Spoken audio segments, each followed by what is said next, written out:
The Greg Kelly Show. Wow, so many weird things going on. Joe Biden's brother Frank said his brother is near death. And then somebody who knows Joe Biden called the news to say, don't listen to Frank. He's an alcoholic. And he's just drunk dialing you. I just, wow. We better see Joe Biden soon. Oh, and forget it. I mean, this guy has to resign immediately, right? You can't just hang around and be the president of the United States. It's not an easy job. It's not a light duty job. You got to be on. You got to be, if you can't handle a campaign, you can't handle the presidency, obviously. But the obvious doesn't really matter anymore.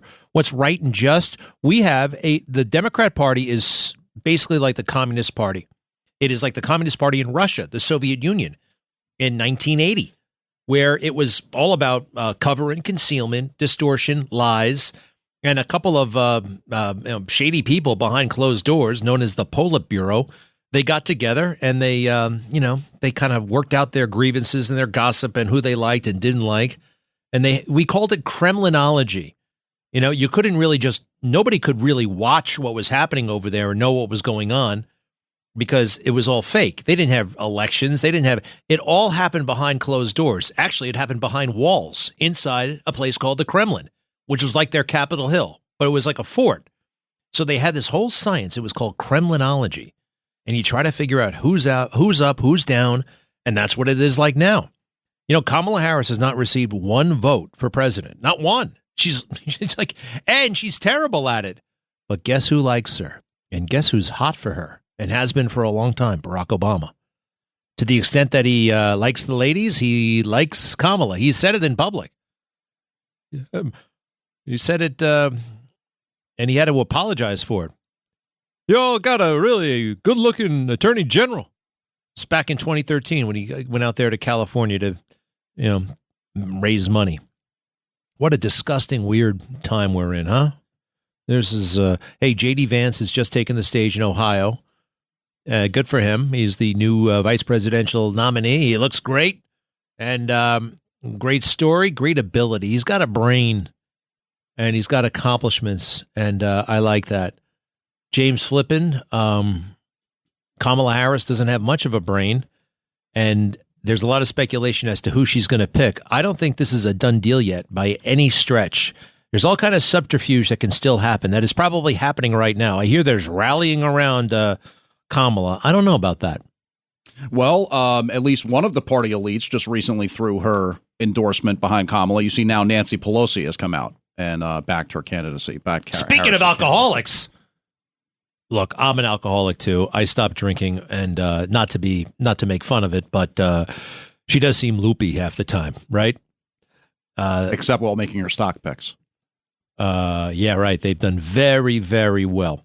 How was you were in Milwaukee? Yeah, I opted not to go. I had obligations nearby. So how was it? It was really intense and very, very eye-opening in terms of most of the time, if I ever cover anything of a political nature here in New York, it's not with people wearing a lot of MAGA hats. You know what I mean? It's not a lot of people waving American flags around. There was a patriotic feeling kind of like skyrocketing through the whole thing. And obviously, coming so close to the assassination of former President Trump, the whole thing was just kind of hanging over the entire event. But it wasn't a negative thing. Yeah. It was almost like, you know what? We're emboldened here. We want to move on. We want to continue to move forward. And it was you could feel that energy the entire time. And Trump is not thrown. The campaign is not scrambling because there's that Joe Biden's not the nominee. I heard Donald Trump say a year and a half ago that I don't know if it's going to be Joe. I don't know if he's going to make it.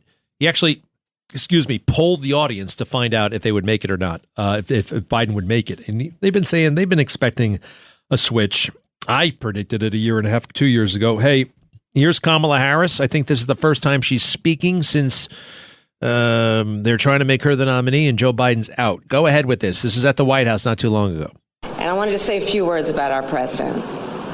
Joe Biden's legacy of accomplishment over the past 3 years is unmatched in modern history.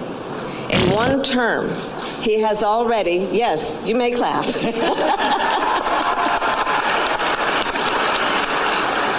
In one term, he has already surpassed the legacy of most presidents who have served 2 terms in office. And I first came to know President Biden through his son, Beau. We worked together as attorneys general in our states, and back then, Beau would often tell me stories about his dad. He would talk about the kind of father and the kind of man. Oh, man, we just got through 4 years of this crap. The qualities that Beau revered in his father are the same qualities that I have seen every day in our president. All right, stop. It's just this communist propaganda. It's propaganda. And oh, by the way, everybody knows that Joe hates Kamala and Kamala hates Joe, and that Joe hates Kamala and Obama big time, really despises Obama. I mean, and when you think about it, this is kind of wild, right? Joe Biden gets to the Senate in 1973. Obama shows up in 2005. Two years later, he's the president of the United States. Biden's at his, it's kind of crazy in a way. But listen to this, James Flipppin. We have, this is the way Kamala should be treated, okay? This is, what the hell's her name again? That woman from Hawaii? Tulsi Gabbard. Yeah. This is back when she was running for president. This is 2019. And she's running for president. Kamala's running for president against Joe Biden. And listen to her just lay into Kamala. And Kamala has nothing to say. She's so, oh, man, she's nervous. She's moving her papers all over the place. What? Go ahead. I want to bring the conversation back to the broken criminal justice system that is disproportionately negatively impacting black and brown people all across this country today. Now, Senator Harris says she's proud of her record as a prosecutor and that she'll be a prosecutor president, but I'm deeply concerned about this record. There are too many examples to cite, but she put over 1,500 people in jail for marijuana violations and then laughed about it when she was asked if she ever smoked marijuana. She blocked evidence. She blocked evidence that would have freed an innocent man from death row until the courts forced her to do so. She kept people in prison beyond their sentences to use them as cheap labor for the state of California. And she fought to keep cash bail system in place that impacts poor people in the worst kind of way. Thank you, Congresswoman. Senator Harris. All right. Good for her. And she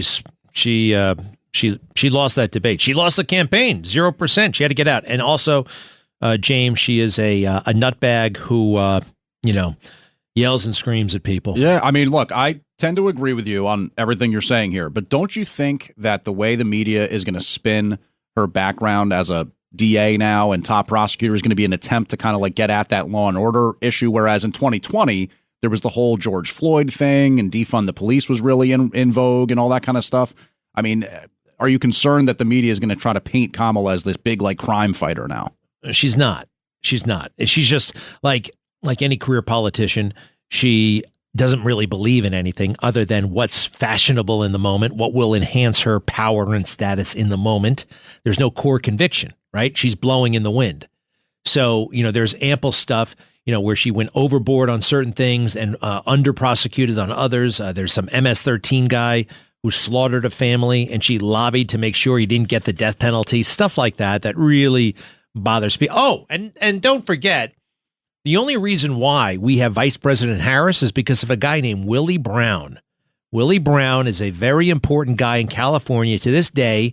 He was Speaker of the California Assembly. He was mayor of San Francisco, and he's a major power broker in California for about 50 years. And guess what? He had an extramarital affair with Kamala Harris. Kamala was single. He was married. It's not for me to, but here's the thing. It was out in the public, right? They didn't even have the discretion to sneak around.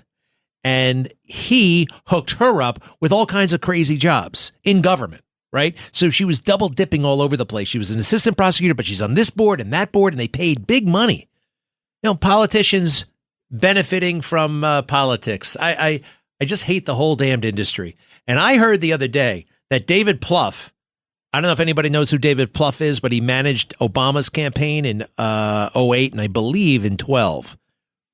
He might get paid $10 million. $10 million for how many work? 3.5 months worth of work to manage her campaign. David Plouffe, just some guy who ran campaigns, hits it big, $10 million when he's not working for, I think he works for Uber or Airbnb, one of those big tech giants where they just throw around money like crazy. Meanwhile, the drivers get screwed. And just, it's an oligarchy.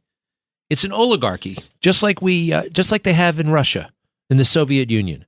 That's what we've got on our hands here. Do we want to hear from Vance? I like his wife, too. Very attractive and very nice, very accomplished, very smart. Right? Yeah. I mean, both Yale Law School graduates. Did you go to a Brewers game in Milwaukee? Unfortunately, they were out of town because it was the All-Star break. I drove by the stadium every day. But you didn't go to a game? They weren't playing. All baseball's All-Star game was on. Kevin went.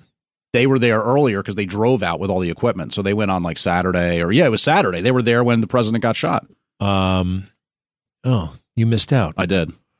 And then you were up there with all the so Milwaukee kind of stinks, right? Yeah, other than the excitement. I mean, there's nothing really going on there. They have that kind of nice river walk there, which is kind of like a JV Chicago river walk, if you will. You know what I mean? It's kind of nice. But yeah. And where the hell is Milwaukee in relation to Green Bay? What is Green Bay? Green Bay, I think, is like about a hour and a half drive north. But why is it Green Bay? It's on Lake Michigan, right? I never understood that. Green Bay.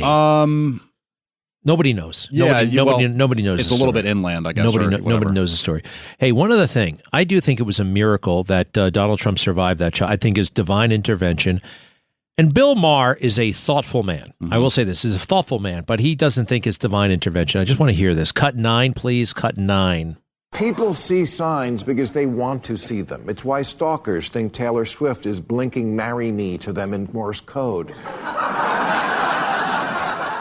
But it gets dangerous when the signs make someone think God is on their side. Republican Congressman Mike Collins said after the shooting, God spared Ronald Reagan for a reason. God spared Donald Trump for a reason. God doesn't miss. Really? Tell that to John Lennon, rotten hell. But thinking that God protects your heroes, but not mine, that isn't cool either. So, look, he's an atheist. And I said he's thoughtful, and he is, but I totally disagree with him. God works in mysterious ways. He does. And we can never know, really, while we're here, what's totally going on. But it's funny. I actually got a sign from a Bill Maher movie. That man made a movie making fun of religion. It was called Religulous, as a play on ridiculous. And in that movie, he goes to a Christian theme park.